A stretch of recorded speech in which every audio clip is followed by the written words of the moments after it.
Quel plaisir de vous retrouver en ce début de semaine. Mesdames, Messieurs, bonsoir et bienvenue dans ce journal sur Prestige TV. À la une de l'actualité, deux membres de l'opposition, Cheikh Bamba Dièye et Moustapha Guirassy, ont présenté leur démission au président de l'Assemblée nationale. Vous aurez une synthèse de Bamba Ly. Les populations de Nguent s'opposent totalement au morcellement d'un terrain public devant abriter une école et un poste de santé. Également, dans cette édition, les vendeurs de poissons déversent leur colère sur l'emplacement de certains d'entre eux qui sont aux alentours du marché. Ils interpellent ainsi le préfet à prendre des mesures. Et puis, arme blanche à l'université Cheikh Anta Diop de Dakar, les militants de PASTEF incriment Aliou Sall, maire de Guédiawaye. Hors de chez nous, en Libye, le ministre de l'Intérieur échappe à un attentat. La revue de la presse et la page sportive seront comme d'habitude les derniers éléments de cette édition du soir. Le développement, c'est tout de suite.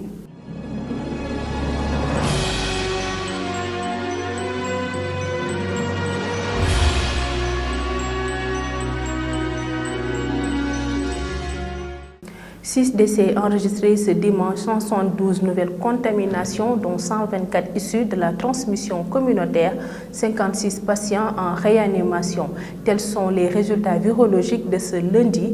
Plus de détails avec le docteur El Hadji Mamadou Ndiaye, porte-parole du ministère de la Santé. Le ministère de la Santé et de l'Action sociale a reçu les résultats des examens virologiques ci-après. Sur 1931 tests réalisés, 172 sont revenus positifs, soit un taux de positivité de 8,90%. Nous avons eu 45 cas contacts suivis par nos services. Aucun cas importé n'a été enregistré au niveau de nos différentes portes d'entrée aériennes, maritimes et terrestres. Et 127 cas issus de la transmission communautaire ont été répertoriés. 294 patients suivis ont été contrôlés négatifs et déclarés guéris. 56 cas graves sont pris en charge dans les services de réanimation. 6 décès ont été enregistrés ce dimanche 21 février 2021. L'état de santé des autres patients hospitalisés est jugé stable.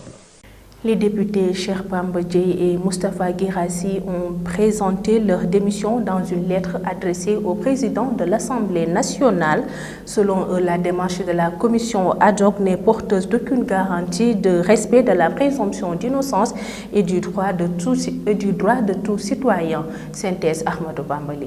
Dans une lettre datée de 20 février, les députés Cheikh Bamba Dièye et Moustapha Guirassy ont présenté leur démission au président de l'Assemblée nationale. Selon les deux parlementaires, il est évident que la démarche unilatérale et la précipitation avec laquelle la commission ad hoc veut statuer ne sont porteuses d'aucune garantie de respect de la présomption d'innocence et du droit de tout citoyen. Abdou Mbow, premier vice-président à l'Assemblée nationale, a tenu à préciser que contrairement aux déclarations de ses collègues de l'opposition qui s'activent à faire croire l'existence d'une violation du règlement intérieur par rapport à la procédure en cours. Au niveau de la commission ad hoc, ils se sont rendus compte que le nommé Ousmane Sonko est bien la personne visée et mieux. Ils ont même eu accès au dossier qui a accompagné la requête du jugement d'instruction transmise par le ministre de la Justice garde des Sceaux. Selon Dr Bara Amar, enseignant-chercheur à l'université Cheikh Anta Diop de Dakar, la commission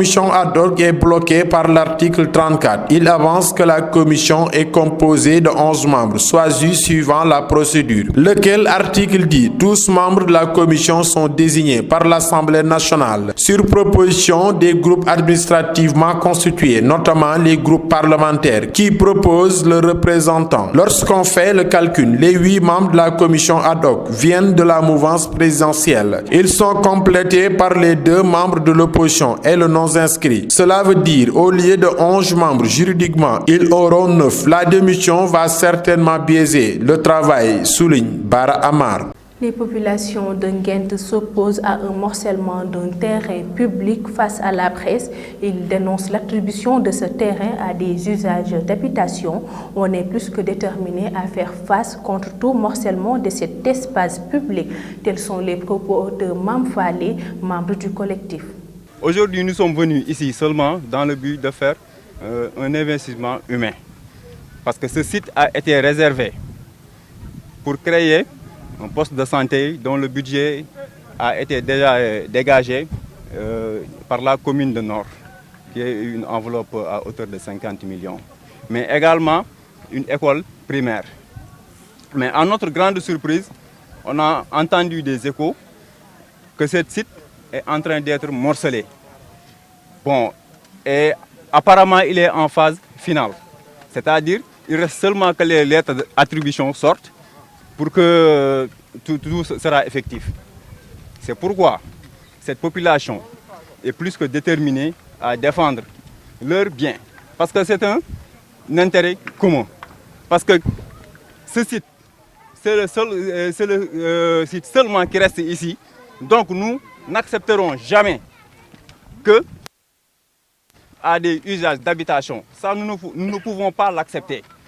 Si vous voyez cette belle mobilisation, vous voyez que cette jeunesse est déterminée à défendre leurs biens. En tout cas, nous lançons à toutes les autorités compétentes que ce terrain, c'est uniquement, la population n'acceptera uniquement que construire un poste de santé et une école primaire. Présent à ce point de presse, le maire de la commune de Thiès-Nord, Lamine Diallo, apporte des éclaircissements et soutient ce collectif. Il leur conseille ainsi de surveiller de près cet espace. Il est au micro de Cheikh Fall. Mon déplacement a un seul motif. Sur le site, nous avons deux projets. Le premier projet concerne le TEF, parce que ce site-là est scindé en deux espaces. Le premier espace, c'est un TEF, où nous devons quand même délocaliser le poste de santé de Nguyen. Donc la commune Thiès-Nord a un ambitieux programme de construction d'un poste de santé à Nguyen d'un montant de 80 millions. Et le site qui a été prévu, c'est le TF qui se trouve sur le site où nous sommes. L'autre partie, c'est une réserve. Donc c'est une réserve plus importante même que le TF. Et aujourd'hui aussi, si nous regardons bien les différents quartiers de la commune Thiès-Nord, Yent fait partie en dehors de Diakhao et Madina Fall, c'est pratiquement le troisième quartier. Aujourd'hui, ce quartier ne dispose qu'une seule école primaire. Aujourd'hui, nous devons aller vers la construction d'une deuxième école primaire à Nguyen. Et le site qui nous reste à Nguyen, c'est cet espace-là. C'est pourquoi aujourd'hui nous sommes là pour, ensemble, avec les populations, nous sommes aux côtés de nos populations pour préserver l'espace. Je pense que même si par extraordinaire, il y avait un début de projet de morcellement, et aujourd'hui c'est l'occasion de lancer un appel à nos autorités administratives, et principalement aux services techniques, l'urbanisme, le cadastre et les domaines, que véritablement cet espace n'est pas à morceler, parce que c'est une priorité de la commune Thiès-Nord, mais également des populations de Nguyen. Aujourd'hui, nous serons aux côtés de ces populations pour que cet espace-là ne connaisse aucun début de morcellement. Et nous demandons aussi à ce collectif, à tous les riverains, de veiller au grain. À chaque fois qu'ils vont apercevoir quelqu'un qui est en train de rôder, qu'ils nous signalent ça, et nous allons aussi véritablement prendre les mesures nécessaires pour que cet espace-là soit préservé. Autre aspect de l'actualité, les vendeurs de poissons déversent leur colère sur la mise en place de certains d'entre eux qui sont juste aux alentours du marché. Ils disent de ne plus voir des clients depuis l'arrivée de ces derniers. Ils interpellent ainsi le préfet à prendre des mesures. Plus d'explications avec Abigail, porte-parole du jour. Nous sommes fatigués, nous sommes des femmes et on est là pour gagner notre vie. Ici, il y a beaucoup de problèmes et on ne peut pas crier au secours, car il y a beaucoup de cas de coronavirus ici à Thiès. À l'entrée du marché, il y a beaucoup de monde. Nous qui sommes dans les places fixes, on ne voit personne. On se lève tôt le matin pour venir vendre nos poissons et à la descente, on ne peut même pas descendre avec 3 000 francs en poche. Quand on votait pour Macky Sall, on pensait qu'il allait nous aider à nos problèmes. Mais la police doit revoir les règlements du marché et le dire au préfet.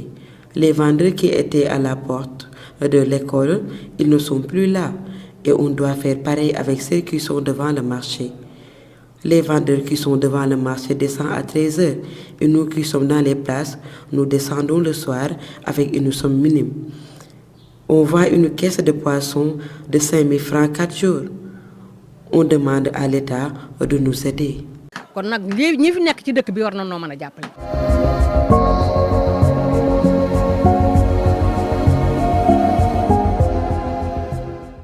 Je vous le disais tantôt, dans le sommaire, des armes blanches ont été saisies à l'université Cheikh Anta Diop de Dakar.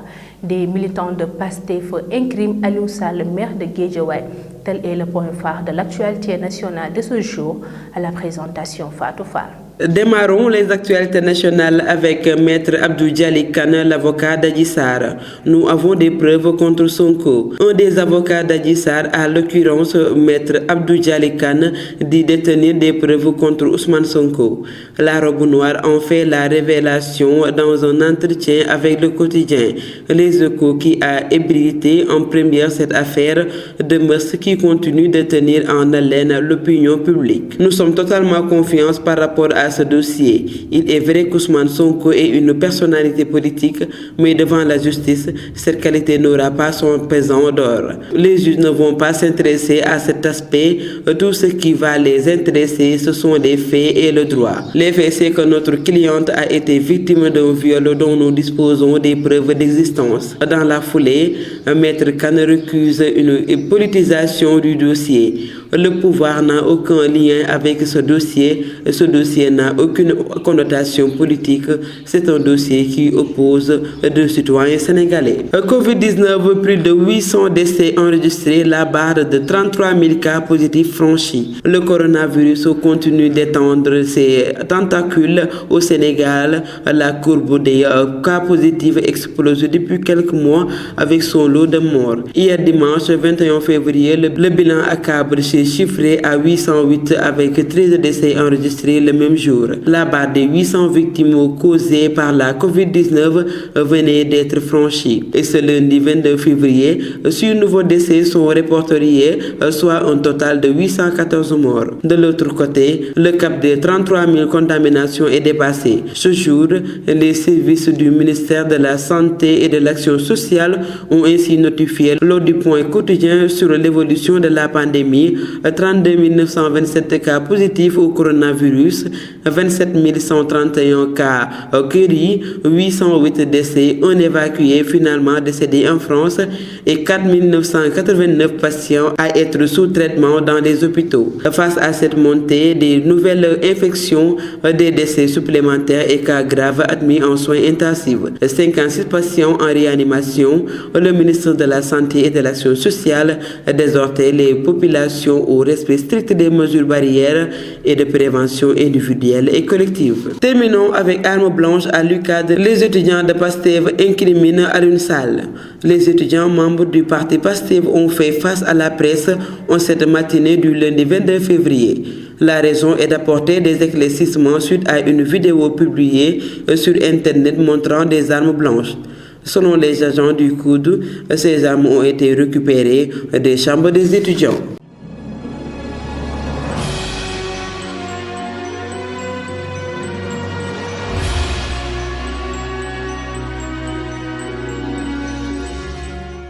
Sur l'international en Libye, le ministre de l'Intérieur échappe à un attentat contre rendu Bambali.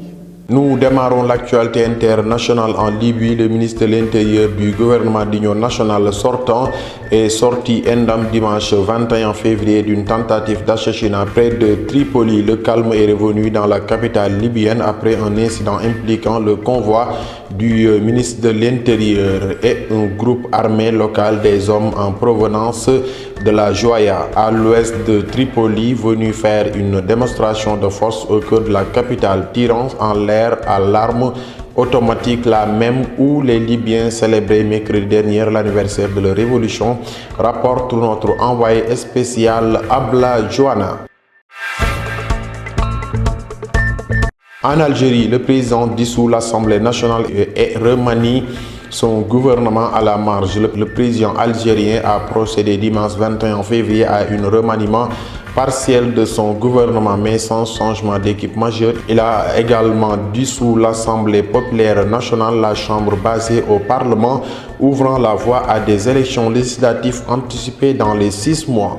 Et puis pour terminer l'international, le premier ministre portant critique reste à son poste ainsi que les détenteurs des ministères régaliens selon la liste publiée par la présidence de la République. Et puis aux États-Unis, la famille de Malcolm X demande la réouverture de l'enquête sur son assassinat. 56 ans après l'assassinat de Malcolm X, la famille de l'ancien militant demande la réouverture de l'enquête après de nouveaux éléments rendus publics lors d'une conférence de presse ce week-end. Des éléments qui impliqueraient la police de New York et le FBI.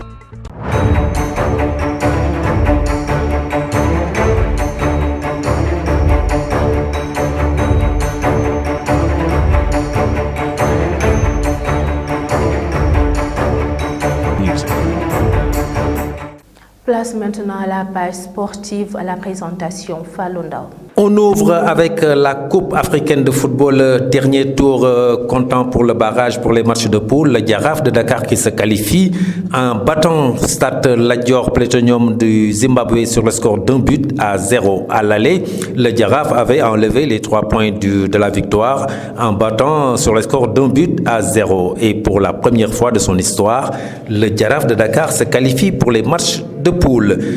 Pour la Ligue des champions, demain mardi, ici au stade Lat Dior de Thiès, match comptant pour la deuxième journée, le Teungueth FC de Rufisque reçoit Zamalek d'Égypte. Et nous parlons de la Ligue de football professionnel 8e journée. Le Djambar de Saly qui bat l'US Gorée 2-0 et occupe le fauteuil de leader avec 15 points. Génération Foot en déplacement bat Mbour Petite Côte 1-0 et se classe deuxième. Ice Pikine qui bat Niary Tally 3-1. Retenez que les matchs Teungueth FC Dakar Sacré-Cœur, Jaraaf de Dakar Stade de Mbour et Seneps Excellence Casa Sport sont remis à une date ultérieure. Pour le compte de la Ligue 2, nous avons joué aussi la 8e journée et que la Linguère de Saint-Louis et Sonacos font match nul 1 partout. Demba Diop qui bat Port 2-1. Thiès Football Club qui bat Guédiawaye Football Club 1-0. Et EJ Fatick qui bat Africa Promo Foot 2-0. Renaissance de Dakar qui bat Diamono Fatick 1-0 et que Duc et Ouakam font match nul 0 partout. Pour l'heure, c'est la Linguère de Saint-Louis qui s'installe confortablement dans le fauteuil de leader avec 20 points. Demba Diop est deuxième avec 13 points. Et nous parlons du football régional. La Ligue de football de Thiès a procédé au tirage pour le démarrage du championnat régional. 6 poules sont constituées, 5 poules de 6 et une poule de 5 pour un championnat en aller et retour. Démarrage du championnat le 13 et le 14 mars. Après les matchs de poule, les 2 équipes de chaque poule seront qualifiées pour jouer les playoffs dans un championnat avec 4 poules de 3 en aller simple et à l'issue de ce deuxième championnat, il sera organisé la phase des demi-finales et la finale. Nous terminons avec le basket dans ce tournoi de Yaoundé qui se joue depuis le 19 février pour le compte de la 3e journée. Le Mozambique qui bat Kenya 71-44. Angola qui bat Sénégal 82-51. À l'issue de ce tournoi de Yaoundé, le Sénégal se classe à la première place avec 11 points, suivi de l'Angola 10 points, Kenya 8 points et Mozambique 7 points. Le Sénégal est qualifié pour l'Afro-Basket 2021.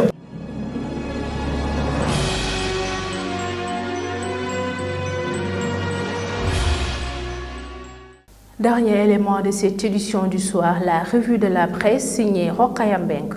Bonjour et bienvenue. Nous démarrons avec une très bonne nouvelle donnée par le quotidien de Anne qui reprend les termes du ministre de la Santé et de l'Action sociale Abdoulaye Diouf Sarr. Tous les Sénégalais qui le désirent seront vaccinés avant 2022 et d'ajouter le président Macky Sall se fera vacciner parmi les premiers. Le Soleil précise que Dakar, Thiès et Saint-Louis ont reçu leur dose. Quand la violence devient matière à traiter à l'université Cheikh Anta Diop de Dakar, c'est le titre qui attire notre attention à la une du quotidien de l'Observateur qui nous invite à fouiner dans l'intimité des étudiants. Il titre UCAD, une chaire à vif. Aux pages 4 et 5 de l'Observateur, vous allez lire d'effrayantes révélations sur la perquisition menée par 76 agents du COUD. Les étudiants surpris dans leur sommeil, des armes sous le lit. Les velléités de résistance F et G, le virus de la violence séquencé par Diop Decroix, Diagne Fada et Ndene Mbodj. La Tribune revient sur le film Sonko Adji Sarr et titre Adama Faye tire sur les politiciens. Les députés ont la possibilité d'intercéder au profit de leurs collègues. Celui qui n'a jamais fauté jette la première pierre, on vilipende, on verse dans la médisance et on tente de liquider politiquement, moralement en citoyen. C'est à retrouver à la page 5 de la Tribune. Le quotidien Vox Pop fait une sortie fracassante à sa une et nous fait découvrir des révélations sur la sortie fracassante de Aïda Mbodj, avocate de Sonko. C'est à lire à la page 2 de Vox Pop. Toujours à la une de Vox Pop, les députés Guirassy et Bamba Dièye s'énervent et claquent la porte. Ils s'insurgent contre la décision de l'Assemblée nationale, je les cite. Nous vous permettons ainsi d'être seuls à prendre l'entière responsabilité de la forfaiture que vous vous préparez à perpétrer. Le quotidien nous donne la même information sur l'affaire Sonko et titre Affaire Sonko, levée de l'immunité parlementaire, politique du siège vide. Les Échos se démarquent un tout petit peu avec à sa une cette information. Trafic international de drogue dure vers les Almadies et Yoff. 4 autres membres du cartel du Nigeria, Ogaden, arrêtés. La mule cache des boulettes d'héroïne dans son sexe. Nous restons avec le quotidien Les Échos qui titre Sonko, Patricia et Biran Souley face à leur destin. Les détails sont aux pages 2, 3 et 4 du quotidien.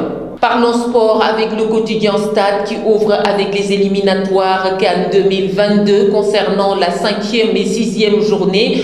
Le Sénégal affronte le Congo et l'Eswatini les 26 et 30 mars. Stade revient également sur les compétitions africaines des clubs, qualification en phase de poule. TFC et Jaraaf réussissent une grande première dans l'histoire. Les deux clubs sur les traces de la GIA dans les deux compétitions. Tombeur de FC Platinum, le Jaraaf connaîtra ses adversaires ce lundi. En Premier League, City se déroule vers le titre Liverpool comme en 1923. Nous terminons avec Sunu Lamb.